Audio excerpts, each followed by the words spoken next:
For today's vlog, let me share to you the top mobile network here in Lithuania. Plus, i-share ko po sa inyo kung anong SIM card po ang napili ko sa kanila. Kaya naman, let's check it out!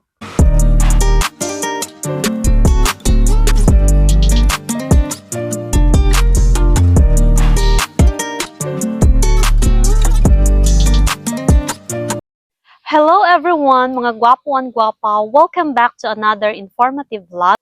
If you're new, this is Inday Gwapa sharing my journey living and working here in Lithuania. Telia, Tele2, and Byte are the main mobile networks offering SIM card dito po sa bansang Lithuania. So ang tanong, kailangan po ba talaga nating magpalit ng contact number natin or personal number dito sa bansang Lithuania? Ang sagot po is yes, dahil yan po yung isa sa mga number one requirement na i-instruct sa inyo ni employer na kailangan nyo pong magkaroon ng personal contact number dito sa bansang Lithuania.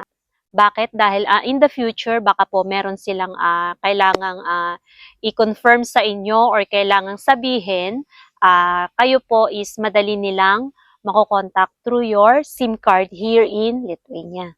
So for Telia, the prepaid brand is ASIS and it has a wider connection and strong quality pagdating po sa internet, especially po sa mga rural areas. Kasi mostly po dito is mga nasa provinces. Like us po, kami po is nandito sa probinsya at ang biyahe po namin papuntang city is 2 to 3 hours. Next po is the Tele2, which is ang prepaid brand naman po niya is Pildic. It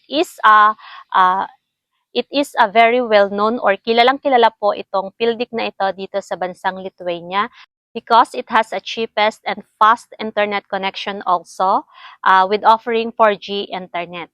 And then ang pinakalas po is si Byte.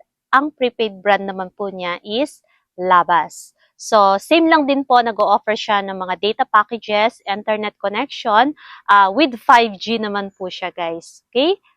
But within a trial period lang po.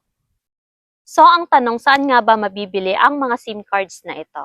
Okay? You can find or buy yung mga SIM cards pong ito sa mga supermarket, malls, kahit sa airport, meron din po guys. But based on my personal experience, kung tatanungin niyo po ako, dito po namin siya nabili sa Maxima. Isa po ito sa mga mall dito sa bansang Lithuania.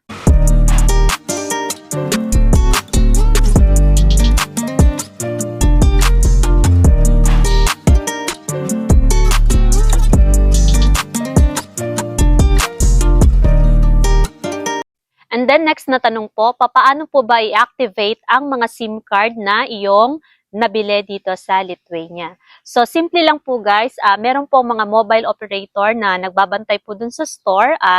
Ipakita nyo lang po ang inyong TRP card at kailangan po alam nyo din kung saang address kayo naka-allocate para sila na po ang magre-register nito.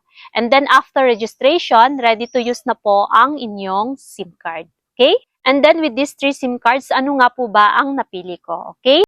So, ang napili ko po is si Telia, which is yung ASIS. Ito po guys. Ayan. Kasi meron po ako naging friend na Vietnamese. Ito po, ayan.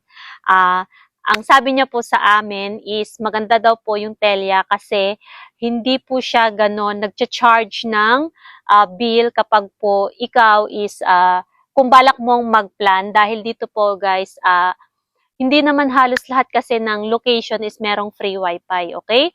So, kailangan mo pong magkaroon talaga ng data internet connection dito kasi mostly kasi dito guys, kailangan mo mag-translate lalo na kapag bibili ka sa store kasi ang mga nakasulat po is iba yung language niya.